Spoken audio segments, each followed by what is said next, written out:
ایک اقلیت انسانوں کی ایسی ہوتی ہے جن کے لیے میں دو لفظ اب استعمال کر رہا ہوں، ذہین اور حساس۔ ذہین اور حساس لوگوں میں قبض اور بسط کی کیفیت، یہ مختلف سائیکلز ہیں جو آتی رہتی ہیں۔ کبھی طبیعت میں پشمردگی ہے، دل بجھا ہوا سا ہے، کچھ نا امیدی سی ہے، خود اپنے اوپر اعتماد کی کمی محسوس ہو رہی ہے، مجھ میں صلاحیت نہیں ہے، میں کچھ نہیں کر سکتا، اب تک جو کچھ کیا اس کا بھی ہے، امنگ بھی ہے، امید بھی ہے، روشن پہلو نظر آ رہے ہیں۔ قبض کی کیفیت میں تاریک پہلو نظر آتے ہیں، مایوسی کے پہلو نظر آتے ہیں، پیسیمزم کی کیفیت، اور یہ جو بسط کی کیفیت ہے اس میں روشن پہلو۔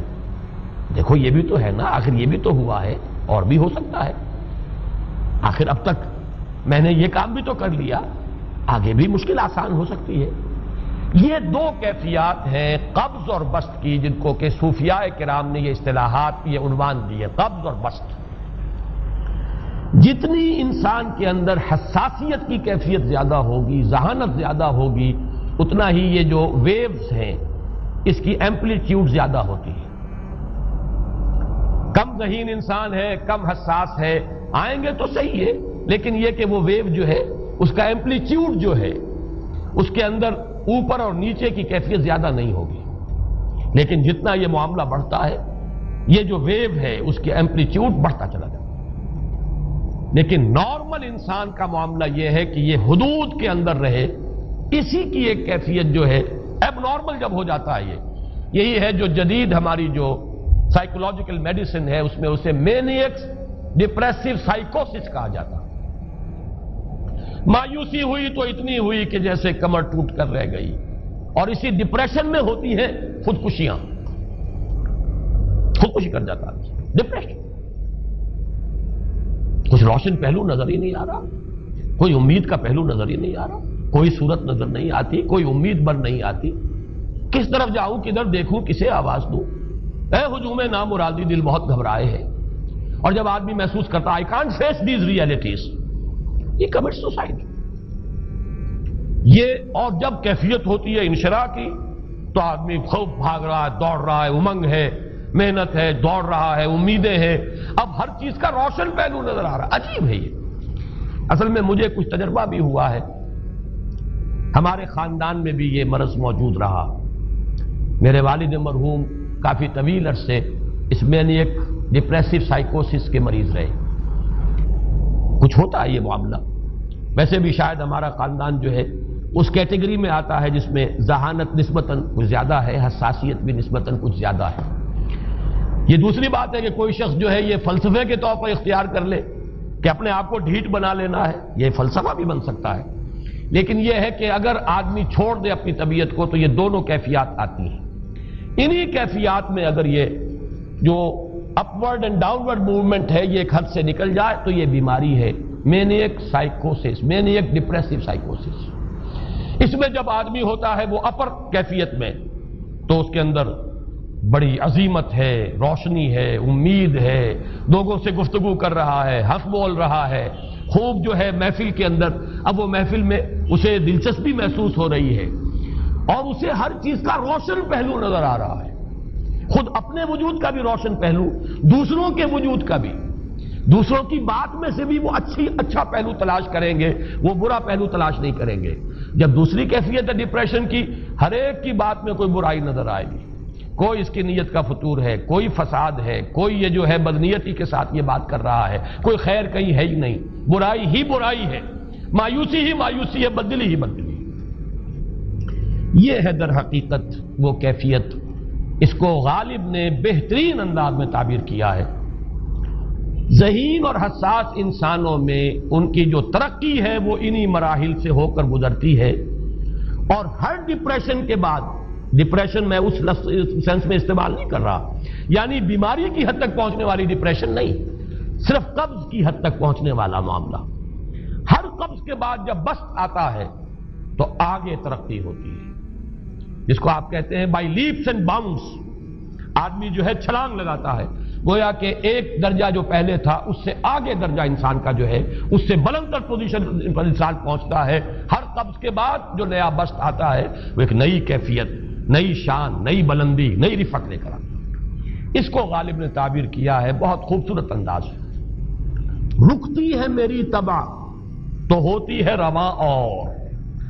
یعنی شاعر بھی کبھی ایسا وقت آتا ہے شعر جو ہے وہ اس پر نازل ہی نہیں ہو رہا، شعر نہیں کہہ پا رہا، طبیعت میں رکاوٹ سی ہے، بندش سی ہو گئی ہے، کوئی کلام موضوع ہو ہی نہیں رہا. لیکن پھر جب یہ کیفیت جو ہے بدلتی ہے اور جب پھر بست کی کیفیت آتی ہے، رکتی ہے میری طبع تو ہوتی ہے رواں اور، پھر اس کے اندر ایک جولانی نئی ایک کیفیت جو ہے انشراح کی، وہ ایک بالکل نئی کیفیت، نئی شان کے ساتھ. یہ ہے وہ معاملہ جو ان آیات مبارکہ کے پس منظر میں ہے. اسی لیے اب میں آپ کو اس کا حوالہ دے رہا ہوں. تفسیر مظہری میں قاضی ثناء اللہ پانی پتی رحمت اللہ علیہ نے بہت عمدہ بات فرمائی ہے کہ حالت قبض اگر کسی شخص پر طاری ہو تو اس حال میں اکسیر کا درجہ رکھتی ہے یہ سورہ مبارکہ، اس لیے کہ یہ نازل ہوئی ہے محمد الرسول اللہ صلی اللہ علیہ وسلم پر اسی حالت قبض میں. وَالضُّحَىٰ وَاللَّيْلِ إِذَا سَجَىٰ مَا وَدَّعَكَ رَبُّكَ وَمَا قَلَىٰ وَلَلْآخِرَةُ خَيْرٌ لَكَ مِنَ الْأُولَىٰ وَلَسَوْفَ يُعْطِيكَ رَبُّكَ فَتَرْضَىٰ أَلَمْ يَجِدْكَ يَتِيمًا فَآوَىٰ وَوَجَدَكَ ضَالًّا فَهَدَىٰ وَوَجَدَكَ عَائِلًا فَأَغْنَىٰ.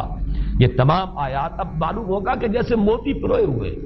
ایک لفظ قبض، اب اس میں جو بھی واقعاتی اور جو میں نے آپ کو روایاتی جو بھی پس منظر بیان کیا وہ بھی فٹ بیٹھ رہا ہے. وہ خودکشی کا معاملہ بھی آ گیا، اس میں فٹ بیٹھ رہا ہے کہ بخاری شریف میں روایت موجود ہے کہ حضور فرماتے ہیں کہ میری طبیعت پر اس درجے اضطراب تھا، اتنی کیفیت جو ہے میری تشویش کی تھی کہ میرے دل میں بار بار خیال آتا تھا کہ پہاڑ پر چڑھ کر اپنے آپ کو نیچے گرا دوں. یہ سارے معاملات اب آپ کو محسوس ہوگا جیسے تمام کڑیاں جو ہے وہ جڑ گئی، جیسے رات کو اب آپ اٹھ نہیں پا رہے، اضمحلال ہے، اعصابی جو ہے اعصاب اس درجے متاثر ہو چکے ہیں. صرف یہ ایک احساسات کی کیفیت نہیں ہے، آپ کی قوت فعلی جو ہے، قوت عملی، وہ بھی اس درجے متاثر ہو چکی ہے کہ کئی راتیں گزر گئی اور آپ رات کو نہیں اٹھ سکے، جس پر کہ ام جمیل کو یہ کہنے کا موقع مل گیا کہ معلوم ہوتا ہے محمد تمہارا شیطان تمہیں چھوڑ گیا. اب یہ جملہ اپنی جگہ پر اس کی کاٹ ہے یقیناً، اس سے یضیق صدرک بما یقولون، لیکن وہ کیفیت جس کی وجہ سے یہ جملہ آیا ہے اس پر نگاہ دوڑائیے، اس پر نگاہ کو مرکوز کریں گے تو معلوم ہوگا ایک لفظ قبض، یہ قبض کی ایک کیفیت تھی.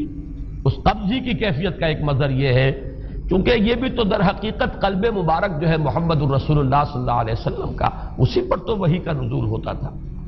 یہ بھی وہی داخلی احساسات و کیفیات کا معاملہ ہے، یہی بھی در حقیقت یہ واردات قلبیہ ہی کا سارا معاملہ ہے. اس کو آپ خارج سے تعبیر نہیں کر سکتے. نہ ابھی کوئی ایسے مصائب تھے، نہ ایسی کوئی مشکلات تھیں، نہ ابھی کوئی رد و قضا ایسی شروع ہوئی، نہ ابھی کوئی بحث و نزاع کا معاملہ ایسا ہوا، نہ کوئی ابھی کوئی فزیکل پرسیکیوشن شروع ہوئی. یہ سب داخلی ہی کیفیات ہیں، اور ان داخلی کیفیات کے حوالے سے ان سورہ مبارکہ کو اگر صحیح سمجھا ہے تو صوفیہ نے سمجھا. وہ جو اقبال کا شعر ہے کہ کچھ جو سمجھا میرے شکوے کو تو رضواں سمجھا، مجھ کو جنت سے نکالا ہوا انسان سمجھا. اور کون سمجھے گا؟